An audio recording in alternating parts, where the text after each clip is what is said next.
उत्तर प्रदेश का ये सहारनपुर ज़िला है और आज हम आए हैं दिल्ली रोड स्थित पैरामाउंट तुलिप कॉलोनी में, जहां पर वरिष्ठ दलित नेता जो हैं विनोद तेजान पूर्व राज्य मंत्री रहे हैं बसपा सरकार में और अब समाजवादी पार्टी में आए हैं और चाहते हैं अपने समाज का भला करना। और किस तरह से जो इनके द्वारा एक कार्यक्रम आयोजित किया जा रहा है 22 सितंबर को दिल्ली रोड पर ही एक पार्क है, उसके अंदर पूरी जानकारी हम इनसे लेंगे और क्या क्या उसके मकसद रहेंगे।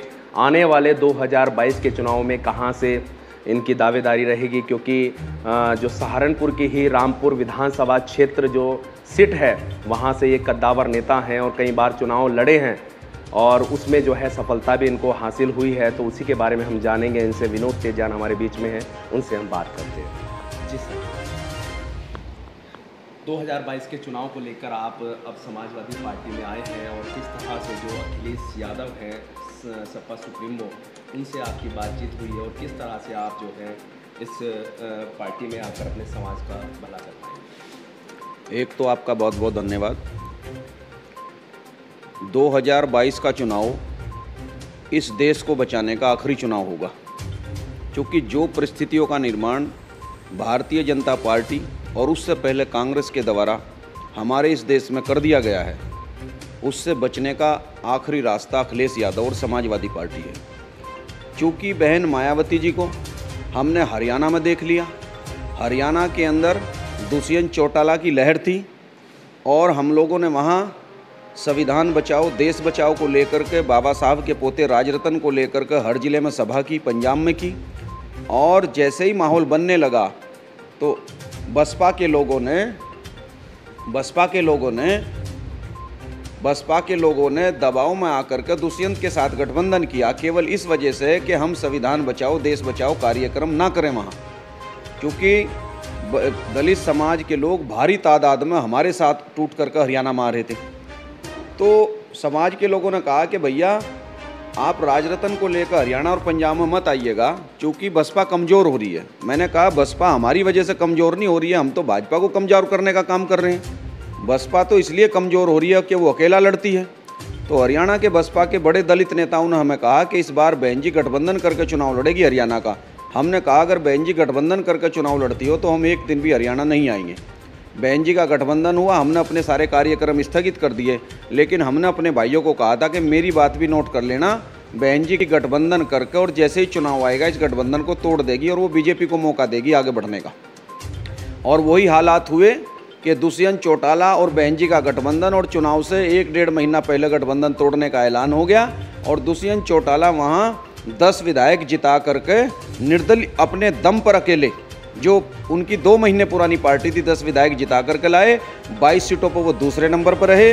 अगर बहन जी और बसपा उनके साथ रहती तो वहाँ बीजेपी का खात्मा होता और लोक दल और बसपा की सरकार बनती, लेकिन बहन जी ने गठबंधन तोड़ करके वहाँ बीजेपी को मौका दिया। ठीक इसी तरीके से बिहार के चुनाव में एक तरफ भाजपा थी और एक तरफ तेजस्वी यादव का गठबंधन था। तेजस्वी मुख्यमंत्री बनते, लेकिन बहन जी ने ओवैसी के साथ वहाँ चुनाव लड़के तेजस्वी का नुकसान करने का काम किया और तेजस्वी बिल्कुल बॉर्डर पर जाकर के 2-3 विधायकों की कमी के कारण वहाँ बीजेपी की सरकार स्थापित हुई। ठीक इसी तरह से जो रोल बहन जी कर रही थी वही रोल हमारे चंद्रशेखर भाई ने भी वही रोल कर दिया। हमने कोर कमेटी की बैठक में ये विचार रखा था, जो जूम ऐप पर बैठक हुई थी जिसके सबूत है, हमने ये कहा था हमें भाजपा के खिलाफ बिहार के अंदर तेजस्वी के गठबंधन का समर्थन करना चाहिए। अगर वो हमें सीट भी नहीं देते तो हमें उनका समर्थन करके उनकी रैलियों के मंच पर खड़े होकर ऐलान करना चाहिए और भीम आर्मी के जुड़े हुए कार्यकर्ताओं को तेजस्वी के साथ जोड़ना चाहिए। लेकिन बहन जी भी अलग लड़ी और चंद्रशेखर जी भी अलग लड़े, इस वजह से वहाँ बीजेपी की सरकार बनी। और जैसे उत्तर प्रदेश में ओवैसी के साथ चंद्रशेखर भाई मिले और बहन जी तो लगातार ये बोल रही है कि सपा को हराने के लिए मैं भाजपा का भी साथ दे सकती हूँ, इसलिए हम लोगों ने अपनी रणनीति बदली कि अगर बहन जी इस तरह से चुनाव लड़ेंगी तो उत्तर प्रदेश में भी बीजेपी की सरकार आ सकती है। इसलिए बीजेपी को रोकने के लिए अखिलेश यादव एक विकल्प है।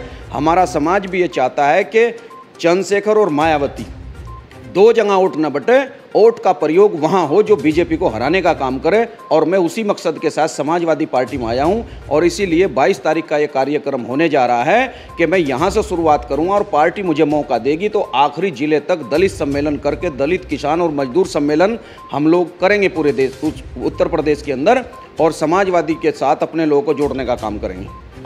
चंद्रशेखर और मायावती दोनों जो हैं दलित मूवमेंट की बात करती हैं, जबकि मान्यवर काशीराम साहब की ये पार्टी है बहुजन समाज पार्टी। उनका उद्देश्य था कि पूरे बहुजन समाज को जोड़कर और यहाँ पर सत्ता हासिल की जाए। लेकिन मायावती 2007 में मुख्यमंत्री रही, उसके बाद जो है उनका ग्राफ जो है धीरे धीरे गिरता गया।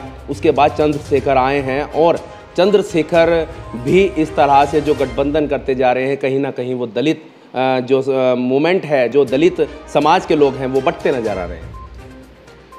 इसके ऊपर मेरा स्पष्ट कहना है कि जो 2007 से आप बसपा को कह रहे हैं कि वो कमज़ोर हो रही है, उसका सबसे बड़ा कारण यह है कि कोई भी प्रचार होता है तो जो पढ़े लिखे समाज के लोग होते हैं, किसी भी समाज के, चाहे वो वाल्मीकि से लेकर ब्राह्मण तक भारत में 6,500 जातियाँ हैं, लेकिन जो लीड रोल जो अदा करते हैं, जो बुद्धिजीवी लोग होते हैं, वही लोगों का माइंड मेकअप करते हैं।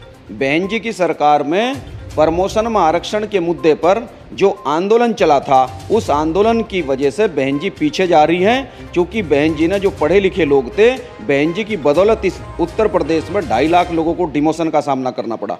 हमारे समाज का आईजी एसपी तक आया और एसपी हमारा इंस्पेक्टर तक आया, सीओ तक बना, यानी समाज का नुकसान हुआ। जबकि बहन जी को अपनी सरकार में, आपको पता होगा कि जब मुझे निकाला गया और मेरे जैसे आदमी पे, जिस पे कभी 151 और 716 भी नहीं थी, हमारे ऊपर तक मुकदमे लिखवाए गए। हम केवल इतनी मांग कर रहे थे कि सरकार केवल सुप्रीम कोर्ट जो फैसला दिया सुप्रीम कोर्ट ने, उसने ये कहा था कि कोई भी सरकार प्रमोशन में आरक्षण दे सकती है। ऐसा करने से पहले, यानी आरक्षण देने से पहले, उसको पर्याप्त प्रतिनिधित्व के आंकड़े देने हैं। तो बहन जी को एक कमेटी बनाकर आंकड़े देने थे। मैं और मेरे साथी आरपी सिंह इंजीनियर, हम यही मांग कर रहे थे कि मुख्यमंत्री जी, आप हमारे समाज के SC ST के आंकड़े दे दीजिएगा, चूँकि प्रमोशन में आरक्षण SC ST को संविधान के आर्टिकल 16(4) में है और जो मंडल कमीशन की रिपोर्ट में है उसमें 13.13 सब क्लाज 2 में OBC के लिए भी आरक्षण की व्यवस्था है। यानी ये दोनों बड़े वर्गों के लिए था, लेकिन बहन जी ने रिपोर्ट नहीं दी।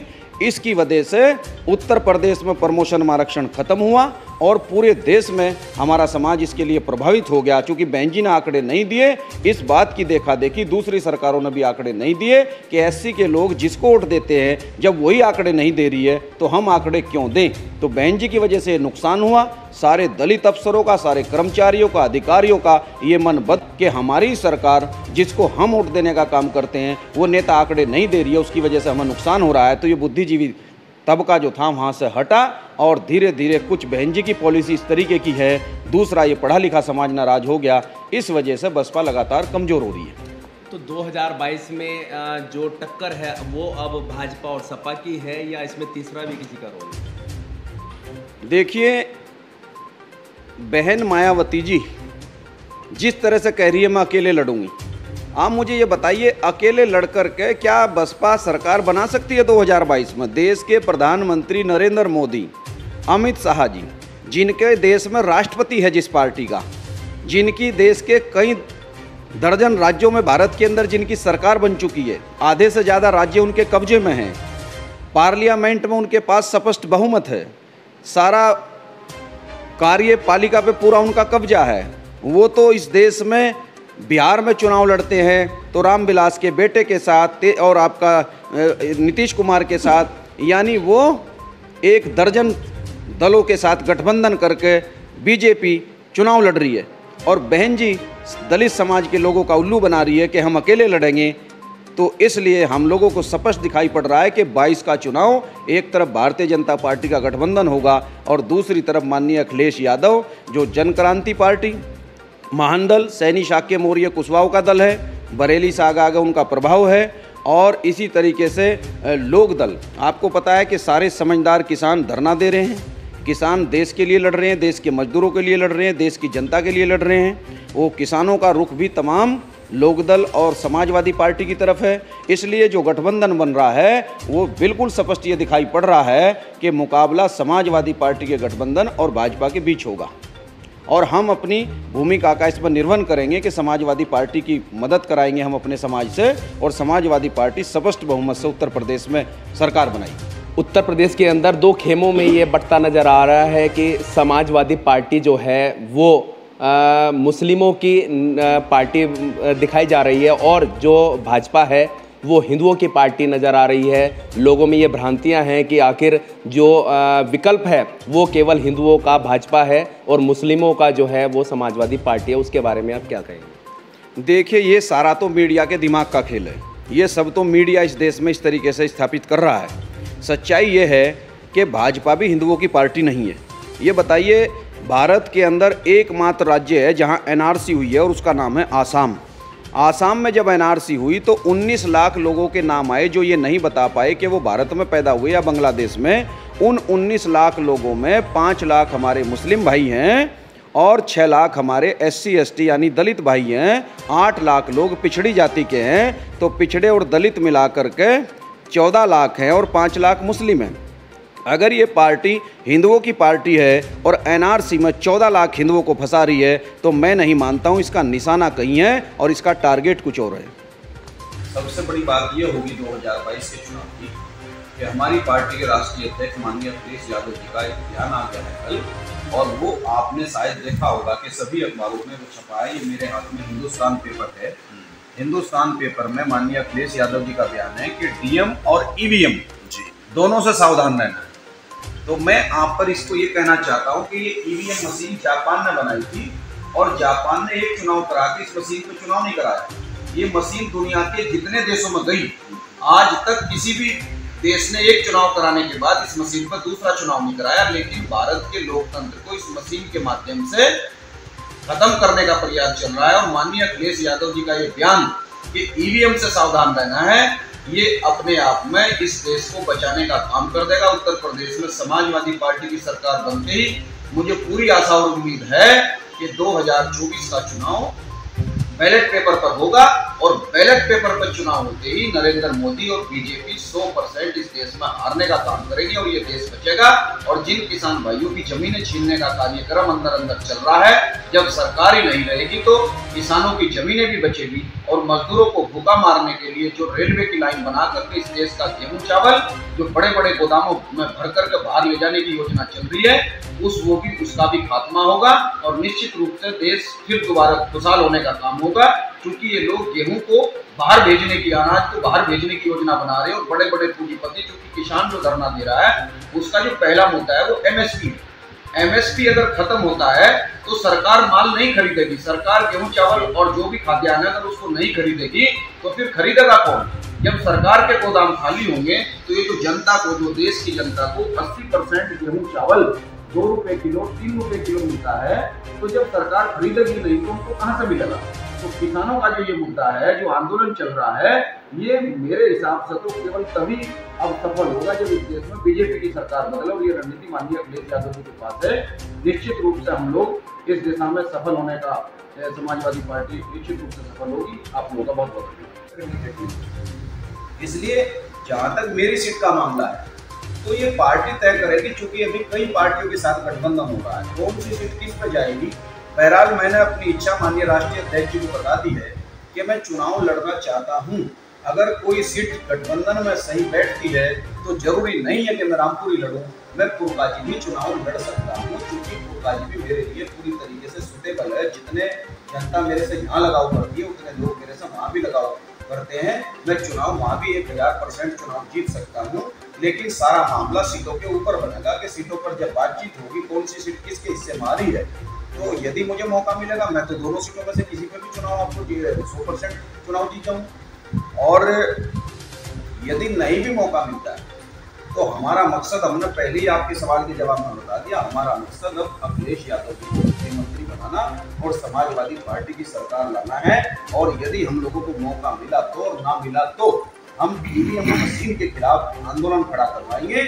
और जिस दिन समाजवादी पार्टी की सरकार होगी, हमारे नेता का बयान आ गया है कि ईवीएम और डीएम दोनों से सावधान रहना है। 2024 का चुनाव उत्तर प्रदेश में बैलेट पेपर पहुंचते ही नरेंद्र मोदी जी दिल्ली में नहीं रहेंगे, दिल्ली में गठबंधन की सरकार आएगी फिर 24 में। तो यहाँ पर उत्तर प्रदेश के वरिष्ठ दलित नेता जो है विनोद तेजियान है, उनसे हमारी बात हुई है, जो हमने आपको सुनाई है कि किस तरह से 2022 का जो चुनाव है वो सीधी सीधी जो टक्कर है भारतीय जनता पार्टी और समाजवादी पार्टी के बीच रहेगी।